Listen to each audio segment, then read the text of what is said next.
अस्सलाम वालेकुम and welcome back once again. एक दफ़ा फिर आपको खुशामदीद कहेंगे। और क्रिकेट वर्ल्ड कप का जो सबसे इम्पोर्टेंट मैच समझा जा रहा था उसका सिलसिला इस वक्त जारी है और भारत की बैटिंग जो है इस वक्त हो रही है और बड़ी तंगदही के साथ, बड़ी सुबक रफ्तारी के साथ अपने रन्स के हदफ की तरफ जो है वो बढ़ते जा रहे हैं। और अब से कुछ देर पहले तक 79 रन्स 2 विकेटों के नुकसान पे 10 ओवर का खेल मुकम्मल होने के बाद इंडिया की टीम जो है वो स्कोर कर पाई है। पाकिस्तान की टीम की कारकर्दगी की बात जैसे हम इससे पहले बात करते आए अपने प्रोग्राम्स के अंदर, बहुत ज़्यादा तनकीद भी हुई, बहुत सारे सवालात भी लोगों ने भेजे और हमें भी शायद इसलिए बहुत ज़्यादा क्रिटिसिज्म का सामना रहा कि हमने बड़ी खुलकर बात की और बात क्रिकेट के ऊपर होती है। इसके ऊपर ज़ोर देते आए हैं कि सच्चाई का हमें सामना करना होगा, हकीकत का सामना करना होगा कि हमारी टीम जो है इसकी कमज़ोरियों और ख़ामियों के हवाले से बहुत पहले से बात कर रहे हैं। और अमूमन ऐसा ही होता है जब हम बड़े मैचेस में जाते हैं। ये सूरत हाल ज़्यादा मुख्तलिफ नहीं है। ये जो सब कुछ हो रहा है जितने कम स्कोर पे और जिस बुरी क्रिकेट जो इससे ज़्यादा बुरी मेरा ख्याल है और क्रिकेट नहीं खेली जा सकती जिसका हमने मुज़ाहरा किया है, तो ये सब कुछ देखने को मिला है। जिस किस्म के पैगामात आ रहे हैं, यकीन कीजिए वो पैगामात पढ़ के सुनाए भी नहीं जा सकते, उनका तस्करा भी नहीं किया जा सकता। लोगों के अंदर जो गम गुस्सा पाया जाता है। बहरहाल इसके ऊपर बात करना ज़रूरी है। बहर और मौजूद मेहमान स्टूडियोज़ में तशरीफ़ रखते हैं, उनको खुशामदीद कहूँगा और उसके बाद फिर गुफ्तगू के सिलसिले को आगे बढ़ाऊँगा। मौजूद मेहमान वक़ार हुसैन साहब क्रिकेट एनालिस्ट हैं, हमारे साथ मौजूद हैं, उनको मैं खुशामदीद कहूँगा। बहुत शुक्रिया वक़ार भाई आपका वक्त देने के लिए। विशाल अंसारी साहब दूसरे हमारे मेहमान हैं, तशरीफ़ फरमाएँ, आज खुलकर बात होगी। विशाल भाई को भी खुशामदीद। बहुत शुक्रिया विशाल भाई प्रोग्राम में वक्त देने के लिए। वक़ार भाई कहने के लिए कुछ नहीं है, ये कुछ नहीं ऐसा है। मैं आज देख रहा था कि जब से हमारे मुकाबले हो रहे हैं, मैं 92 से बाकायदा देखना शुरू किया, आप उससे पहले से देखते आ रहे हैं। सूरत हाल कोई नई नहीं है, यही कि कमोबेश यही सूरत हाल रही है। इसी तरह की परफॉर्मेंसेस हम देते आए हैं और फिर वही सिलसिला आज हारने के बाद जी अगली दफ़ा जब सामना होगा तो फिर हम जीत सकेंगे और ना जाने किस किस किस्म की बातें होंगी। क्या तबसरा करेंगे इस इनिंग पे, पहली इनिंग पे जो पाकिस्तान की बैटिंग रही है, फरमाइए। देखिए, सबसे पहली बात तो है, अगर लास्ट प्रोग्राम आपको याद हो तो मैंने कहा था, क्योंकि मुझे तो इसके अंदर बिल्कुल कोई फ़र्क नहीं पड़ा जो पाकिस्तान की परफॉर्मेंस है। हाँ, ये कह सकते हैं कि इतनी बुरी परफॉर्मेंस देगा ये मुझे एक्सपेक्टेड नहीं था। ये मुझे पता था कि पाकिस्तान को इंडिया के सामने जो उनकी टीम है, जो उनकी प्रोफेशनलिज्म है, जो उनका काम है, जो वो कर रहे हैं, वो कम बोलते हैं लेकिन वो अपना काम पूरा करते हैं और आखिर में वो मैच हमें हरा कर चले जाते हैं। अभी तो खैर पाकिस्तान हारा नहीं है। मेरी तो अब भी ख्वाहिश है कि ये मैच में कुछ मेरिकल हो जाए और पाकिस्तान ये मैच जो है चेंज कर दे। कोई आउट रन तो एक बॉल का ही काम है, हो सकता है, लेकिन लग नहीं रहा कि जो हम तो मैं तो सुबह से कोई ऐसा, मैंने जब आप पाकिस्तान के प्लेयर ने खेलना शुरू किया, जब उन्होंने पहले दूसरे ओवर में 16 रन बना ली, 3-4 चौके मारे, जब भी मुझे कोई इतना फ़र्क नहीं पड़ा। लेकिन एकदम 36 रन पे हमारे 7 खिलाड़ी आउट हो जाना, ये मेरी समझ से बाहर है कि हम इतने, तो हम वही कहते रहते हैं ना कि हमारा जी मिडिल ऑर्डर सही है तो ओपनर अगर करेंगे तो एक तो हमारे यहाँ ये बड़ा मसला है कि जो प्लेयर जो टीवी या मीडिया पे बैठते हैं वो कि जी अगर ओपनर पार्टनरशिप इतनी हो जाए, अगर पहली बात तो ये क्रिकेट या किसी भी चीज़ में अगर का लफ्ज़ कोई नहीं होना चाहिए। अगर मैं कह रहा हूँ कि 300 रन होने चाहिए तो फिर मुझे उसकी वजह बतानी चाहिए कि 300 रन कैसे बनेंगे। ठीक है। फिर हमारी टीम अभी मॉडर्न डेज क्रिकेट के अंदर मैं तो नहीं समझता कि वो कुछ कर ही आ पाई है। वो अपना वही पुराना सिस्टम उसने बनाया हुआ है। आज अच्छा खासा एक स्टार्ट हुआ, 2 आउट होने के बाद आपने देखें कि क्या ना कि रिजवान ने उस मैच को बिल्कुल स्लो कर दिया जो एक करना चाहिए था। सिंगल आपसे कुछ जरूरी चौके मारे, सिंगल डबल अच्छा खासा रन चल रहा था, उन्होंने उसको इस तरह किया कि हम प्रेशर में आते रहे और जब आउट हुए तो उसके बाद फिर हम संभल ही नहीं सके। और ये आज इस पोजीशन में कि 191 हम कर सके, जो मुझे लग रहा है कि इंडिया बासानी उतार देगा। बिल्कुल उतार देगा, बिल्कुल इसमें कोई दो राय नहीं है। और जिस तरह का आगाज़ उन्होंने लिया और जिस तरह की बैटिंग कर रहे हैं वो तारीफ़ करनी होगी और ये कोई नई बात नहीं है। विशाल भाई यही सवाल आपकी खिदमत में रखूँगा। वो मैच तो अभी मुकम्मल नहीं हुआ लेकिन सूरत हाल कोई नई नहीं है। कभी कोई ऐसा मौका नहीं आया कि जिसके अंदर कोई 1-8 रन की फ़र्क से हमने या तो जीत लिया हो या उनको शिकस्त दी हो या उनसे हार गए हो। ये कम्प्लीटली वन साइडेड मैचेस होते हैं, हमेशा डोमिनेट करते हैं। आज 8-0 होने जा रहा है, यानी कि 8 दफ़ा वर्ल्ड कप में मद्दे मुकाबिल आए और 8 दफ़ा आपको शिकस्त का सामना करना पड़ा। इसके बारे में क्या कहेंगे, फरमाइए। देखिए, मैं जब ये प्रोग्राम के लिए तैयारी कर रहा था तो मैंने जब इस ग्राउंड की, पिच की और मौसम की, ये सारी जब मैंने चीज़ों को देखा तो मुझे इस पिच के अंदर कुछ नज़र नहीं आया।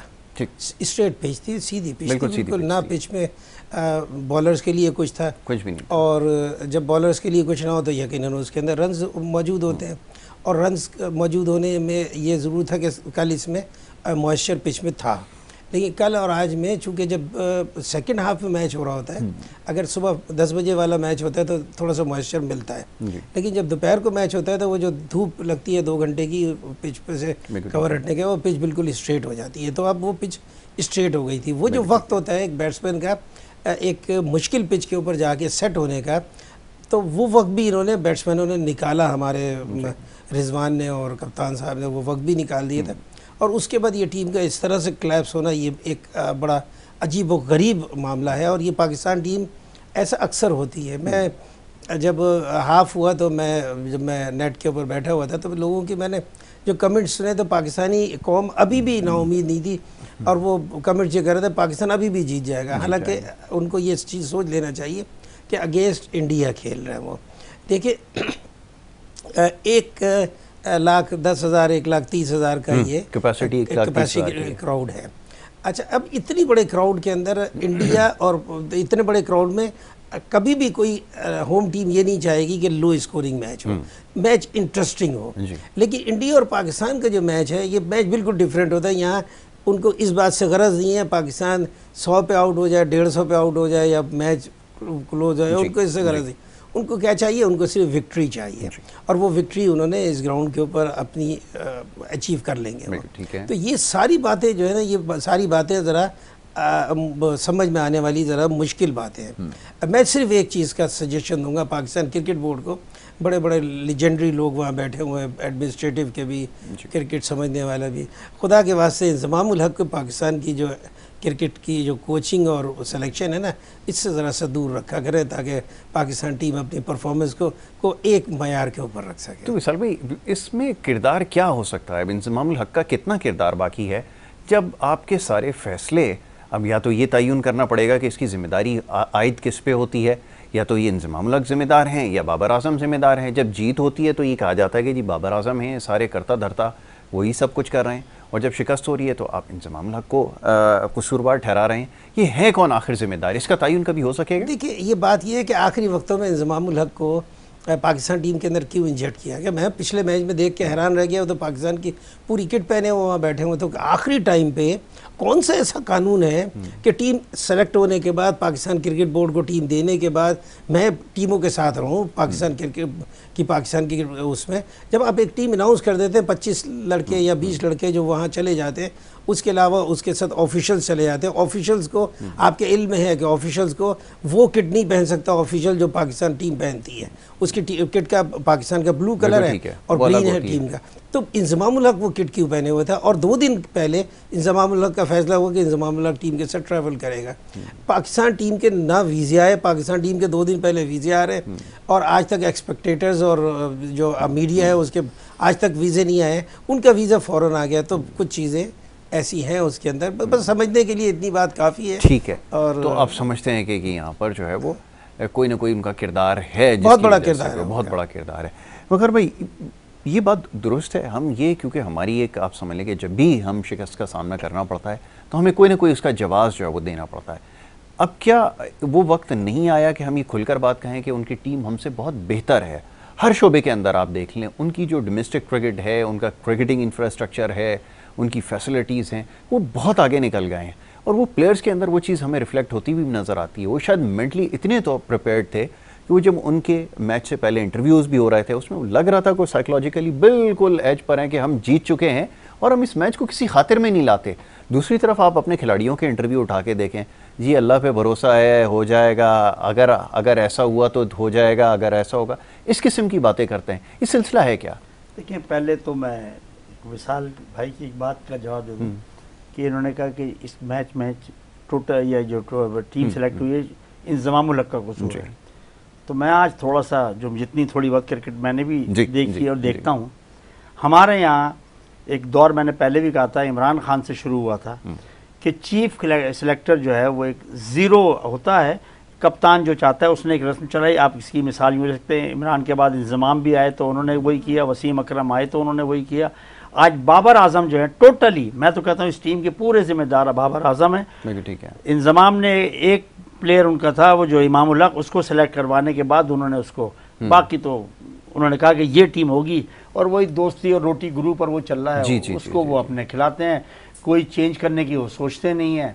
बहरहाल ये मैंने कहा, और हमेशा हार और जीत जो होती है ना, ये कप्तान की जिम्मेदारी, जीतता है तो कप्तान को अप्रिशिएट किया जाता है। ठीक है। दूसरा हमारे यहाँ खराबी ये है, जो पूरी दुनिया में मैं इंटरव्यू, जब मैन ऑफ द मैच का अवार्ड या कोई दिया जाता है, तो हमारा हर पे जो मैच हम जीत जाते हैं तो पहला लफ्ज़ उसका ये होता है कि मुझे मेरे कोच ने, मुझे फलाने, मुझे कप्तान ने कॉन्फिडेंस दिया और उसने कहा कि इस तरह खेलना है, मैं उस तरह खेला तो मैंने रन कर दिए। आज मेरा सवाल ये है कि आज आप जब आउट हो गए हो तो क्या कोच ने कहा था कि जल्दी आउट हो जाना? आज आप नहीं बोलोगे। ये दूसरा आपका सवाल ये था कि इंडिया में इतने आगे देखें, इंडिया ही नहीं दुनिया की बहुत सारी टीमें हमसे आगे हैं, क्योंकि हमारे पास आज तक सिस्टम नहीं बन सका। जिसकी मिसाल मैं यूँ दूँ कि ये हमारी बदकिस्मती है कि पिछले 3-4 साल में क्लब क्रिकेट तो इस पाकिस्तान में हुई नहीं है। तो इससे बड़ी बदकिस्मती क्या होगी? आप इंडिया का सिस्टम जाके देखें, यहाँ तक कि मैं तो कह रहा हूँ कि जो बांग्लादेश है उसका सिस्टम जाके देखें तो हमसे फार बेटर, बहुत अच्छा सिस्टम है। आप और दुनिया में टीमों का जाके देखें, हमारे यहाँ सिस्टम बनने से का जो आता है वो अपना सिस्टम बनाता है। वो हमारे चेयरमैन साहब श्रीलंका में एशिया कप में चले गए, टीम को मैं कॉन्फिडेंस दिलाने उनसे मीटिंग करते, भाई आप अपना काम करो, जाओ वहाँ पे बैठो, मैच देखो, आ जाओ। अब टीम को सब पता है, कोई बच्चे नहीं है, कोई 40-40, 50-50 सब मैच खेले हैं। और वनडे के 8 ऑफिशियल्स बैठे हुए हैं। खैर ऑफिशियल्स तो दुनिया के अंदर होते हैं, मैं इस पर तो इसलिए कमेंट्स नहीं करूँगा कि टीम के बड़ी से बड़ी टीम जो इंडिया है या ऑस्ट्रेलिया है, इंग्लैंड है, सबके साथ ऑफिशियल्स 8-8, 10-10 बैठे हैं। इसलिए उस पर मैं, क्योंकि आजकल नया इंफ्रास्ट्रक्चर जो बना है उसके हिसाब से वो चलते हैं, लेकिन उनका एक सिस्टम है, हमारे यहाँ सिस्टम नहीं, हमारे यहाँ तो सियासत ज़्यादा हो जाती है।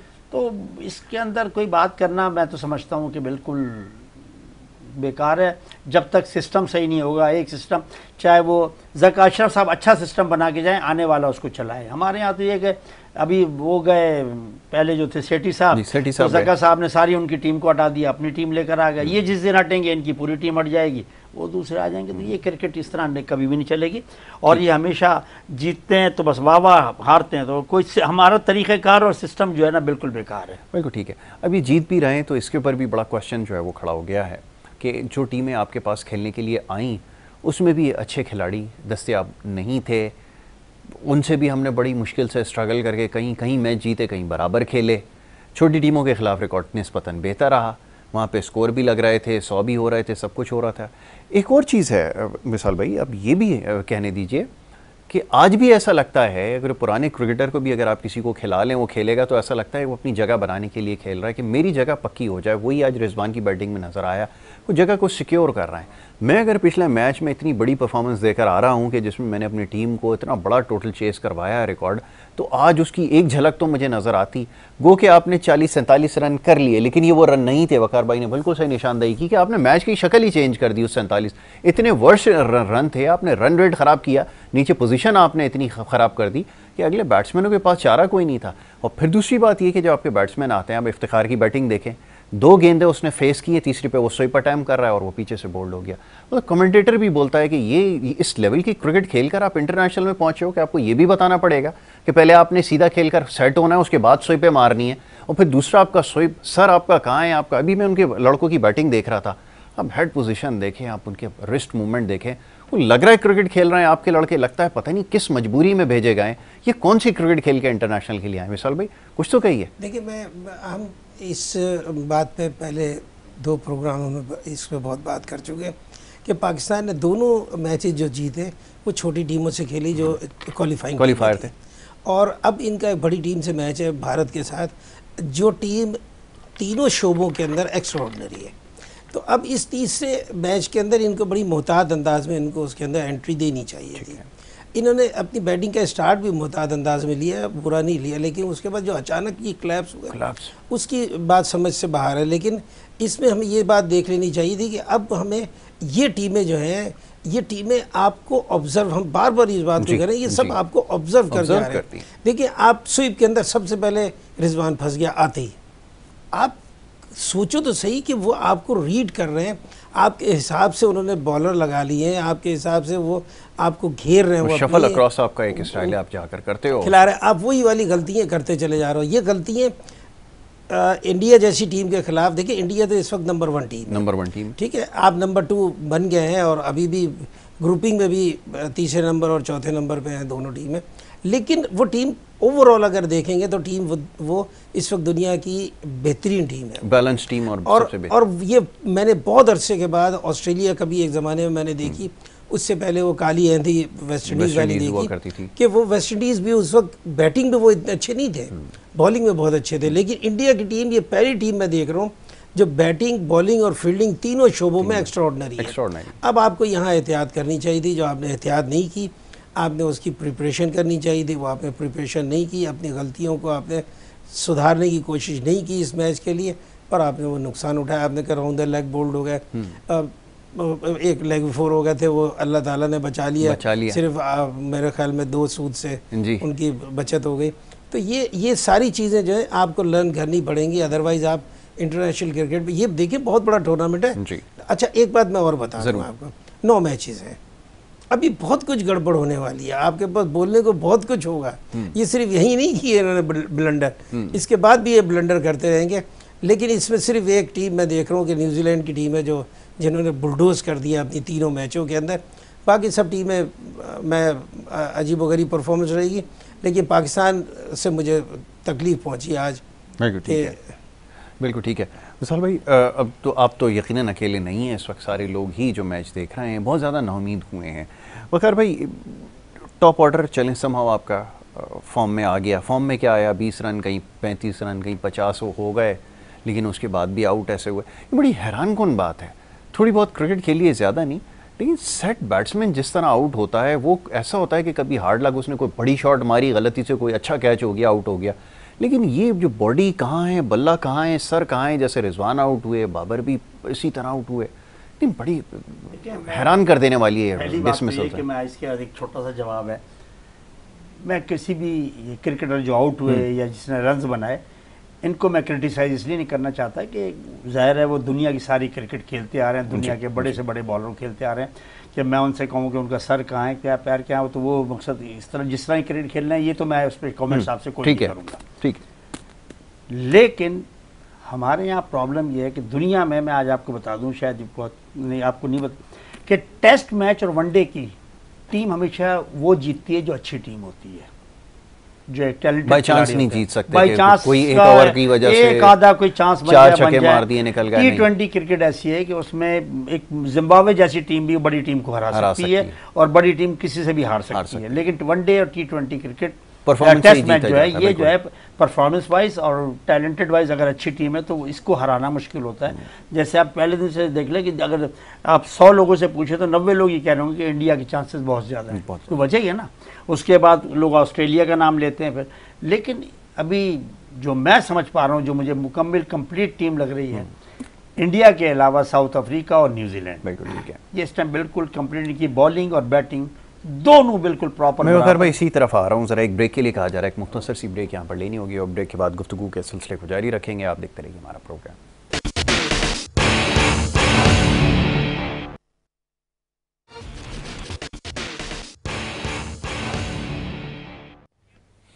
Welcome back once again. और ब्रेक पे जाने से पहले गुफ्तगू का सिलसिला जारी था, जिस किस्म की परफॉर्मेंस है उसके ऊपर बात हो रही है और शायद अब ये रात गए तक सिलसिला जारी रहेगा। गो के वर्ल्ड कप के बाकी मैचेस तो हैं, लेकिन हमारे लिए बड़ी तकलीफ़देह चीज़ होती है हमेशा कि हम वर्ल्ड कप के समहाउ सेमीफाइनल तक पहुंच भी जाएं, अगर अच्छी टीमों को वो कर भी दें, तो ये जो रिवायती हरीफ है उसके अगेंस्ट जो ये हजीमत हमें उठाना पड़ती है, शर्मनाक शिकस्त का सिलसिला हमेशा से रहता है, तो इसकी वजह से बहुत ज़्यादा मोरल जो डाउन होता है।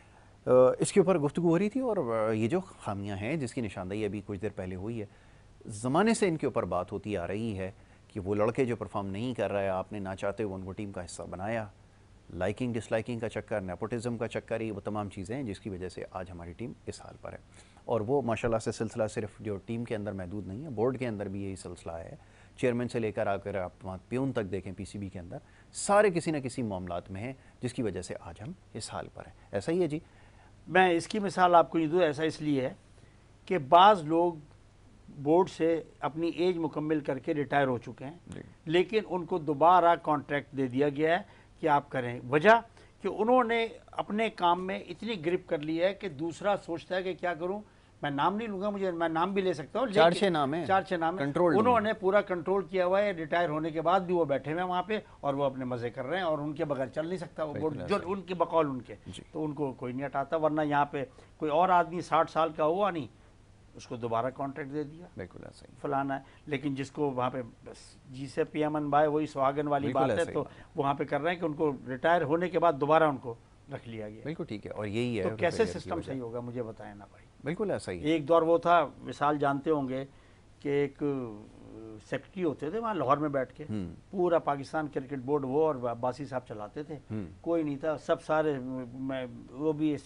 अंपायरिंग कमेटी एक बनी हुई थी, बुखारी साहब बने हुए थे, वो अपने अंपायर लगते, कोई गड़बड़ नहीं, मैचेस हो रहे होते थे फर्स्ट क्लास, तो सीजन खत्म भी हो जाता था। मुझे उसमें एक वाक़या याद आ रहा था आरिफ अब्बासी साहब का, कि एक अंडर 19 की टीम ऑस्ट्रेलियन अंडर 19 आई हुई थी और नेशनल स्टेडियम मैच चल रहा था, तो किसी बात के वो पिच का कोई मसला हो गया था, तो उन्होंने जाके पहले तो ग्राउंडमैन को बड़ी बुरा भला कहा, उसकी तो खैर समझ में नहीं आया, तो लोगों ने उसको, उसके बाद वो चला गया, जब उनका कोच था वो जब चला गया अंदर, तो उसने, उस ज़माने में टीम के साथ इतने ऑफिशल्स नहीं होते थे, 2 से 3 ऑफिशल्स होते थे।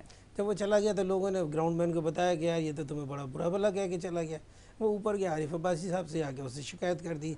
उसके बाद वो नीचे आया तो वो चला गया आरिफ अब्बासी साहब के पास। आरिफ अब्बासी साहब ने उसको पहले तो उसको कहा कि कमरे से बाहर बैठो और टाइम लेके आया करो कमरे के अंदर। थोड़ी देर के बाद उन्होंने बुलाया और उन्होंने उसके बाद उसको कहा कि बैठो, कोई प्रॉब्लम है? उसने कहा मुझे प्रॉब्लम है। उसने कहा बैठ जाओ अभी। उसके बाद उन्होंने उसी वक्त फ़ोन मिलवाया ऑस्ट्रेलियन क्रिकेट बोर्ड को, और उन्होंने कहा क्या आपके और हमारे दरमियान में जो एग्रीमेंट है उसके अंदर क्या कोच को ये इख्तियार है कि वो पिच के ऊपर एतराज़ कर सके? तो उन्होंने कहा नहीं। तो उन्होंने कहा फिर अपने कोच को बुला लीजिए, आप वापस सैक कर दीजिए उसको। ये अंदाज था आरिफ अब्बासी साहब का। दूसरा एक मामला हुआ था विल्स, उसका विल्स के मोनोग्राम का। ऑस्ट्रेलिया के अंदर सिगरेट की तशहीर मना थी, तो उन्होंने कहा कि भाई ये विल्स का पाकिस्तान में आप लगा लो, हमारे मुल्क में आके विल्स नहीं लगा सकते। तो उन्होंने कहा हमारे मुल्क में शराब की मना है और आप शराब के वो लगा के लोगों करते हो, हम अलाउ करते हैं, ये हमारा एग्रीमेंट है, वो आपका एग्रीमेंट है, हम उसका एहतराम करते हैं, आप हमारा करो। विल्स का मोनोग्राम लग के ऑस्ट्रेलिया में वो क्रिकेट हुई है। ये अंदाज था, ये स्टैंड लेना चाहिए था, स्टैंड लेना चाहिए था। अब हम स्टैंड नहीं लेते। फिर उसके बाद स्टैंड लेता था आसिफ इकबाल, लेता था स्टैंड शारजा में, लेकिन वो भी अब क्रिकेट से आउट हो गया। अब तो विशाल भाई हाल ये है कि टीम सिलेक्शन के ऊपर इख्तिलाफ हुआ तो वो चेयरमैन साहब कॉल करके कह रहे हैं यार देख लो ये जो टीम कह रहा है वो बना दो। ये हुआ है, कप्तान को लेकर जा रहे हैं घर पे, एक वहाँ जाकर हाथ पैर जोड़कर अच्छा चलो तुम जो बोलोगे वही टीम बना देंगे, तो वही टीम बनाकर भेज दी। ये चल क्या रहा है, ये सिस्टम है क्या? जी सिस्टम की बताऊं, सबसे पहले अकाउंटेबिलिटी का सिस्टम रखें कि आपने परफॉर्म नहीं किया, क्या वजह है, और प्लेयर पावर ख़त्म होनी चाहिए। जो हमारे प्लेयर्स पावर है ना, जो हम 4 मैचों में परफॉर्म करने हैं उसके बाद हम किसी के काबू में नहीं आते, ना किसी की सुनते, ये सिस्टम ख़त्म होना चाहिए। जिस दिन ये सिस्टम ख़त्म हो गया, अकाउंटेबिलिटी और प्लेयर्स पावर्स ख़त्म हो गई, एक सिस्टम बनना चाहिए कि इस सिस्टम में आप पूरा उतरते हैं तो आपको ये मिलेगी, वरना आपको नथिंग, कुछ भी नहीं। ठीक है। तो मैंने आपको देखे ना उस दिन, सॉरी मैं आपके, कि मैंने उस दिन भी कहा था कि वो मोहम्मद रिजवान जिस टाइम कीपिंग करते हुए या बैटिंग करते हुए कुछ इस तरह अनफिट होते हैं, जो लगता है ऐसा है कि अब ये तो बस इनको स्टेचर पे लेके जाना पड़ेगा, लेकिन अगले 1 ओवर के बाद वो 3 रन भी भाग रहे होते हैं और 4, वो मेरी समझ में नहीं आया कि वो क्यों ऐसा करते हैं। ठीक है, ये भी मैं आपको बता रहा हूँ, श्रीलंका से चला आ रहा है। हाँ, वो श्रीलंका से भी हो रहा था। और जब उनको इस किस्म के प्रॉब्लम्स थे, वो यहाँ से कोलंबो से फ्लाई करके ऑल द वे वहाँ पर कनाडा गए, अगले दिन उन्होंने मैच वहाँ पर खेला। जी अच्छा, हो क्या रहा है? मैं एक बात बताऊं, देखिए हम लोग इस बात को बहुत डिस्कस करते रहे कि पाकिस्तान टीम की बॉलिंग के अंदर भी हमें 2 प्लेयर ऐसे नज़र आ रहे थे जो अच्छी परफॉर्मेंस देने की सलाहियत नहीं रखते हैं या उनसे परफॉर्मेंस नहीं हो रही है, शादाब और अपना हमारा लेफ्ट आर्म। इसी तरह से बैटिंग में भी हम 2 ओपनर्स को, दोनों को कह रहे थे कि ये परफॉर्मेंस। अब आप मुझे ये बताइए कि इतनी बड़ी, हम हर आदमी इस बात को डिस्कस कर रहा है, हर शख्स बैठा हुआ जो क्रिकेट समझता है वो डिस्कस कर रहा है, लेकिन उसके बावजूद सिर्फ एक चेंज हुआ और वो 3 प्लेयर आज तक बगैर परफॉर्मेंस के टीम के अंदर शामिल है और पिछले 7-8 मैच से उनकी यही परफॉर्मेंस मुस्तकिल चल रही है। तो क्या हम 3 ऐसे प्लेयरों के साथ टीम में हर दफ़ा आते जाएं जिनकी परफॉर्मेंस ज़ीरो? तो इस तरह से तो पाकिस्तान टीम नहीं जीतेगी। हमें इन तमाम चीज़ों से बाहर निकलना पड़ेगा। एक साहब और भी थे जो उनके बड़े गहरे दोस्त हैं कप्तान साहब के, वो भी टीम के अंदर शामिल है। तो इस तरह से अगर टीमें बनती रहेंगी तो मेरा नहीं ख्याल कि देखिए आपके पास टीम में मौजूद भी हैं ऐसे प्लेयर जो उनका रिप्लेसमेंट है। अब्दुल्ला शफीक आए तो आपने देख लिया कि उसने आगे परफॉर्मेंस दी, और उसके बावजूद उनको ना खिलाया जाए तो ये ज़रा सी ज़्यादती है टीम मैनेजमेंट की, और जो भी लोग ऊपर से उसको मॉनिटर कर रहा है उनकी। इसको थोड़ा सा जिम्मेदारी से ले ले। ये मैच, आज का मैच पाकिस्तान को बहुत सीरियस लेना चाहिए था, और इसके अंदर रद्दोबदल करें तो करें। रद्दोबदल क्या हो गया, अब्दुल्ला शफीक आ गए ना, हम कहते थे कि नहीं आए, टीम में बहुत ज़्यादा शफलिंग अच्छी बात नहीं है, लेकिन दो करके आप चेंज करते चले जाओ। और भाई 9 मैच है, 9 मैच में तो आपको ये नहीं होगा तो लड़के अनफिट होंगे। बिल्कुल ठीक है। एक बात अभी आपने कुछ देर पहले कही है, वो बड़ी अहम बात है, मैं वापस उसकी तरफ आऊँगा कि टीम आपकी अच्छी होगी तो आप मैच जीतोगे। ये बड़ी क्लियर लाइन है ये, इसमें कोई दो राय नहीं है कि आप T20 के अंदर तो कुछ भी हो सकता है, आपकी टीम अच्छी ना भी हो, कोई खिलाड़ी एक दिन जिसको लग गया तो मैच निकाल देगा, लेकिन टीम अच्छी हो। अब यहाँ एनालिसिस करें, बहुत पहले से ये बात हो रही है, आज फिर दोहराएंगे। इफ्तिखार, हमें नहीं पता उनका स्टेटस क्या है, आप उनको क्या किस तरह देखते हैं। आप उनको बॉलर देखते होंगे, मैं बैटर देखता हूँ, या मैं बैटर देखता हूँ तो आप बॉलर देखते हैं। ये कोई ये बात सर्टेन नहीं है कि वो एक अच्छे बैटर हैं और बॉलिंग भी कर लेते हैं, ये नहीं है। नीचे उसके आप देखें जितने भी खिलाड़ी हैं, शादाब है, उनका स्टेटस ही नहीं पता। आपकी नज़र में बॉलर हैं या बैटर हैं मुझे नहीं पता, मेरी नज़र में ना वो बॉलर है ना बैटर है, मुझे नहीं पता। उसके नीचे खिलाड़ी आप देख लें कौन है, नवाज़ है, वो आधा बॉलर है या आधा बैटर है, या आधा बैटर क्या है मुझे नहीं पता। आपकी क्या राय है मुझे नहीं पता। ये आपने टीम बनाई है, आप कैसे उनसे एक्सपेक्ट कर रहे हैं कि वो डिलीवर करेंगे। और जब ये टीम सिलेक्शन होगी, ये क्राइटेरिया ही है, या तो आप मान लें, आप हैंड्स अप करें कि आप मेरे पास प्लेयर नहीं है, मेरे पास टैलेंट नहीं है, तो मेरी मजबूरी है कि मुझे ना चाहते मैं इनको खिलाना पड़ रहा है। यहाँ क्या सूरत हाल है ये बताएं। देखिए, आपने जितने नाम लिए हैं ना, अगर इनकी आप पिछले कोई 10 मैचेस की परफॉर्मेंस निकाल लें तो मैं नहीं समझता किसी मैच में परफॉर्मेंस है नहीं। और इतने मैचेस में चांस दे देना एक बहुत ही अजीब सी बात लगती है। वरना पाकिस्तान में एक ज़माने वक्त ये था कि आपने एक मैच या 2 मैच में रन नहीं किए और आपको हटाया, दूसरे को लिया, हालांकि वो गलत सिस्टम था जी। अब तो पूरा पूरा मौका मिला है इनको, सबको सीरीज खेली। और आपने कहा कि कहाँ बॉलर है, तो मैं तो आपने जिनके नाम लिए, मैं तो शादाब को कहूँगा कि वो बैटर ज़्यादा बेहतर है बनिस्बत बॉलर के। ठीक, आप कभी, क्योंकि किसी भी बड़ी टीम के खिलाफ उनकी परफॉर्मेंस अच्छी नहीं है। उसकी अच्छा परफॉर्मेंस आउट करने का भी उनका अगर आप रिकॉर्ड देखें, जिम्बाब्वे नहीं, मैं छोटी टीम बड़ी टीम का उनका रिकॉर्ड देखें तो आउट कहाँ पे करते हैं कि उनको हिट करते हैं मिड ऑफ पे, मिड ऑन पे, मिड विकेट पे। कभी उनको आपने नहीं देखा होगा कि उन्होंने बोल्ड कर दिया, बोल्ड कर दिया, एलबीडब्ल्यू कर दिया, कॉर्ड बैंड करा दिया, स्लिप में कैट आउट कर दिया, कभी भी आप नहीं सुनेंगे। और मैं तो समझता हूँ कि जैसे ये पिछली, इनको जब पिछले मैच की बात कर रहा हूँ, जब इनसे गेंद नहीं हो रहा था श्रीलंका के खिलाफ, तो इनको चाहिए था कि ये ज़्यादातर गुगलियाँ करके और वही 5 ऑन साइड पे लेके उसमें चांस ले सकते हैं। बहरहाल खैर वो तो एक, ये मेरा काम नहीं है, तो मैंने ऐसे ही कह दिया। लेकिन आपने जब इतनी क्रिकेट खेल ली कि सारी दुनिया की क्रिकेट खेलने के बाद भी आप वहीं खड़े हुए जहाँ से चले थे, तो फिर वो क्रिकेट नहीं होती इतने में। ठीक है, इसका मतलब पोटेंशियल नहीं है। और विशाल भाई, अब ये कहते हुए ना कोई तैयार है, ना ये कोई बात कहने के लिए तैयार है। एक और मसला ये है कि अब सबके पीछे एक टेस्ट क्रिकेटर खड़ा हुआ है जिसका बोर्ड में कोई ना कोई स्टेक है। माजरत के साथ ये बात है कि कोई किसी का दामाद है, कोई किसी का कुछ है। ये लॉबीज इतनी स्ट्रांग होती चली जा रही हैं कि आगे बहुत ख़तरनाक सिचुएशन इमर्ज हो रही है। देखिए, एक प्लेयर को आप भूल गए, हसन अली को। हसन अली ने 4 आउट किए, 2 आउट किए, लेकिन वो वकार भाई ने कहा उसने छक्का मारा, बाउंड्री के ऊपर कैच हो गया। मैं यही बात, उधर मार रहा है, वहाँ पर आउट हो गया। ये फास्ट बॉलर है, मीडियम पेसर की विकेट है। शादाब के लिए इन्होंने अदा कर दिया, ये हसन अली के लिए भी यही है। देखिए, हसन अली जो बॉल, अब नई गेंद कर रहा हूँ, ठीक है, आप नई गेंद करने के बाद, हाँ, आप हारिस को कहिए कि हारिस एंड में, हारिस ने हमेशा अच्छी बॉलिंग की, उसने ऐसे वाइटल आउट कर दिए कि टीमें, दोनों मैचों में टीम बैठती चली गई। लेकिन हसन अली नई गेंद कर रहा है, आप उसके बाद आप 2 ओवर के बाद आपकी स्लिप गायब हो जाती है, एक स्लिप पे आप खेल रहे होते हो, और उसके बाद आप दूसरी जगह ओवर शुरू हो गया, फील्ड खुली हुई है, कहीं दूर दूर खड़े हैं। इतनी अच्छे बॉलर्स, आप ये कहें कि पाकिस्तान में बॉलर मौजूद नहीं है फास्ट बॉलर, अब ये नहीं कहें, इसलिए कि पाकिस्तान में नए जो लड़के आए हैं वो इतने अच्छे इन डिपर मारते हैं पैरों के ऊपर कि वो रन बनाना उनको आखिरी में मुश्किल है, और उनका कोई नाम नहीं है, लेकिन वो खेल रहे हैं और परफॉर्मेंस भी दे रहे हैं। लेकिन आप फिर वही आपने घुमा फिरा के फिर वही हसन अली को ले आए। तो मैं ज़रा सा मामला हम इसके ऊपर बहुत डिस्कस कर चुके हैं कि टीम की सिलेक्शन मुनासिब थी नहीं थी। हमने इस खतरात का भी इजहार किया कि ये टीम आगे जाके हमें धोखा देगी, और वही हुआ कि अच्छी टीम। और हमने ये बात ख़ास तौर से कई दफ़ा की कि बड़ी टीम के खिलाफ जहाँ आएंगे वहाँ ये एक्सपोज हो जाएंगे। बिल्कुल ठीक है, एक्सपोज हो गए। 67 रन चाहिए, 2 विकेटें अभी तक इंडिया की गिरी हैं वही, और सिलसिला जारी है। 17वें ओवर का खेल जो है वो मुकम्मल हुआ है। ये सिचुएशन है।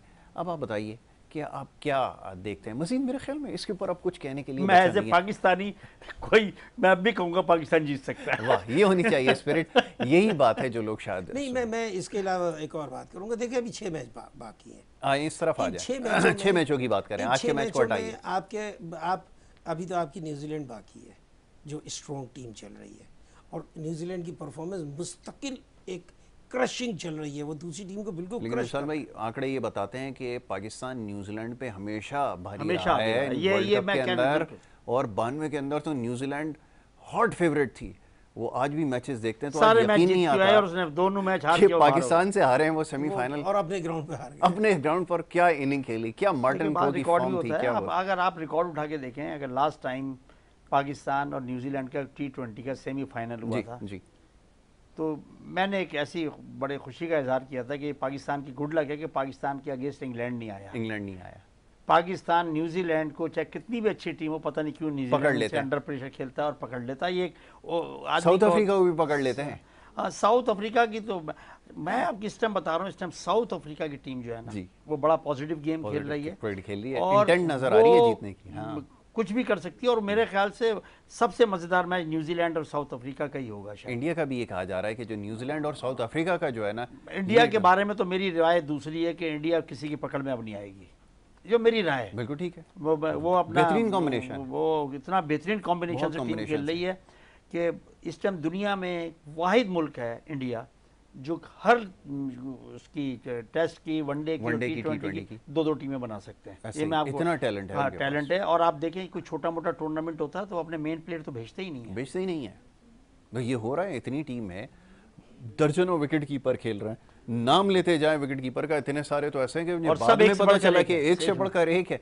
केएल राहुल विकेट कीपर है, बच्चा ईशान किशन विकेट कीपर है, वो ऋषभ पंत बेचारे का एक्सीडेंट हुआ वो विकेट कीपर है, और पता नहीं कितने वो है, साहा है, और पता नहीं कौन कौन है, और टीम के साथ भेज रहे हैं। दोनों मेन प्लेयर इनके अनफिट थे 2 मैचों में, उसके बावजूद उन्होंने दूसरे लड़के खिलाए, उन्होंने अलग परफॉर्मेंस दी जिनका कोई नाम और निशान नहीं। देखे ना, जो एक तो हमारे यहाँ ये चीज़ खत्म होनी चाहिए, बल्कि आईसीसी को करना चाहिए कि हर 6 महीने के बाद रिव्यू करे नंबर 1, 2, 3 टीम जी।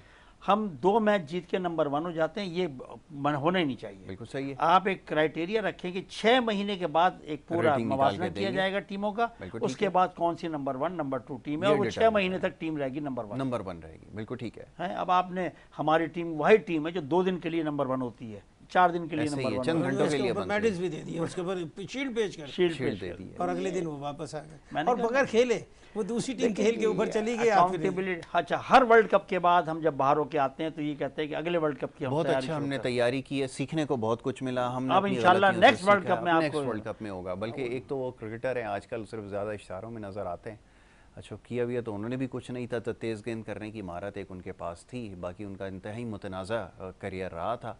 तो वो एक दफ़ा मैं सुन रहा था, वो कह रहे थे जी वर्ल्ड कप जीतना ज़रूरी नहीं होता। जब वो हार कर आए, एक इंटरव्यू उनसे लिया गया, उन्होंने कहा ये तो बस प्राइड है, बस और कुछ नहीं है कि वर्ल्ड कप जीत लिया, उससे होता कुछ भी नहीं है। तो माशाल्लाह ये अप्रोच वाले भी हमारे क्रिकेटर हैं, और आज वो डिसिप्लिन पे लेक्चर दे रहे होते हैं। करियर के 10 साल अगर उनके निकालें, पूरा डिसिप्लिन पे देख लें, पूरा करियर किसी को उन्होंने बल्ला मारा हुआ है तो किसी को उन्होंने गाली बकी हुई है। ड्रेसिंग रूम में सब लोग बात करते हुए डरते थे, और वो आज डिसिप्लिन पे लेक्चर दे रहे हैं। तो ये तो हमारे यहाँ हो रहा है कि मैं देख रहा था एक दफ़ा, सोशल मीडिया का आजकल दौर है, तो शाहिद अफरीदी कहीं खड़े हुए बता रहे थे कि सेंसिबल बैटिंग किस तरह की जाती है और किस तरह रन्स बनाए जाते हैं। तो अल्लाह खैर ही करे। तो ये जो कुछ मुल्क में हो रहा है उसको देख के तो दुआ ही की जा सकती है। बहरहाल विशाल भाई, आखिरी जुमला अगर कुछ कहना चाहें, आने वाले मैचेस के लिए पूरी उम्मीद है? मैं वर्ल्ड कप से अभी नाउमीद नहीं, पाकिस्तान की परफॉर्मेंस से नाउमीद नहीं हूँ। अच्छा, कम बैक कर बहुत सारी चीज़ें मुझे बहुत सारी चीज़ें मैं ऑब्जर्व करता हूँ अगेंस्ट क्रिकेट के अलावा भी बहुत सारी चीज़ें मैं ऑब्जर्व करता हूँ। मुझे लगता है ऐसा है कि पाकिस्तान टीम ये कम बैक करेगी और चांसेस हैं है बिल्कुल। वकर भाई, एक जुमला बड़ा मुश्किल है, बहस से लंबी हो जाएगी। कभी कोई ऐसा वक्त आएगा जब देखेंगे कि ये नीचे से मैचेस जीतते हुए जा रहे हैं और चैंपियन टीम की तरह सेमीफाइनल खेलें और फाइनल के अंदर जाएं और मैच जीतें? कभी वो मौका आ सकता है? लास्ट मैच में प्रोग्राम में मैं आपको कह चुका हूँ कि पाकिस्तान की टीम कोई भी टूर्नामेंट एक चैंपियन की तरह नहीं खेलती। चैंपियन की तरह कोई टीम नहीं। बट अगर वो जीत जाए कोई, आप पूरा 92 ये हो का जाए, वर्ल्ड कप जीत लें, अब 92 का नेदरलैंड वर्ल्ड हरा कप दे ऐसे किसी को, चैंपियन टीम हम नहीं जीते। नहीं चैंपियन टीम नहीं था। अगर वो बारिश इंग्लैंड वो की वाइट बारिश टीम थी नहीं जो होती, पहला मैच 10 विकेटों से हारी थी। नहीं, देखिए ना, बात ये है कि हम लोग तो हाँ, इंडिया जब भी वर्ल्ड कप जीती एज ए चैंपियन टीम जीती, ऑस्ट्रेलिया 5 दफा जीती, जीतती चली गई, मुड़ के नहीं देखा ना। अब आप श्रीलंका टीम जीती, चैंपियन टीम वो जीती। जीती है। तो हमारे यहाँ तो आप रिकॉर्ड उठा के दे। एक दफ़ा हमारी टीम थी जो लग रहा था कि 87 का वर्ल्ड कप, जो मैंने आपको बताया था कि वो टीम अब किसी के काबू में नहीं आएगी, लेकिन बैड लक कि हम सेमीफाइनल में रह गए, ऑस्ट्रेलिया जैसी कमज़ोर टीम से हार गए। वकार भाई, thank you so very much, बहुत शुक्रिया आपका। विशाल भाई, आपका बहुत शुक्रिया, दोनों मौजूद मेहमानों का प्रोग्राम में शामिल गुफ्तगू रहे। और यकीनन बातें तल्ख हैं। अब सिर्फ ये कहा जा सकता है कि बाकी मानदा मैचेस के ऊपर नज़र रखिए, और लेकिन वो शायद हमारा ख्वाब कभी शर्मिंदा तामीर नहीं हो सकेगा कि हम चैम्पियन टीम की तरह जाएं। जो हमारे सामने आए हम उसको शिकस्त दें और एक अच्छा टूर्नामेंट जीतना तो अभी बहुत दूर की बात है। मेरे ख्याल में दीवाने का ख्वाब होगा अगर ये सोचा जाए कि इस वक्त भी हम चैम्पियन बन जाएंगे। हकीकत पे हम अपनी बात करनी होगी और करते रहेंगे। ये टीम अगर कुछ कर लेगी तो यकीनन ये सिर्फ महज कोई दुआ का नतीजा, जैसे हम कहते हैं, हमेशा निकल आए तो ये मुमकिन है। अदरवाइज़ खिलाड़ियों में वो दमखम नहीं है, ना वो परफॉर्मेंसेज हैं, और कोई उम्मीद अब पीछे बाकी नहीं है। इसी बात के साथ इजाज़त लेंगे। कल मुलाकात होगी। मोहम्मद यासिर और हमारी टीम को दी इजाज़त। अल्लाह ने के बाद।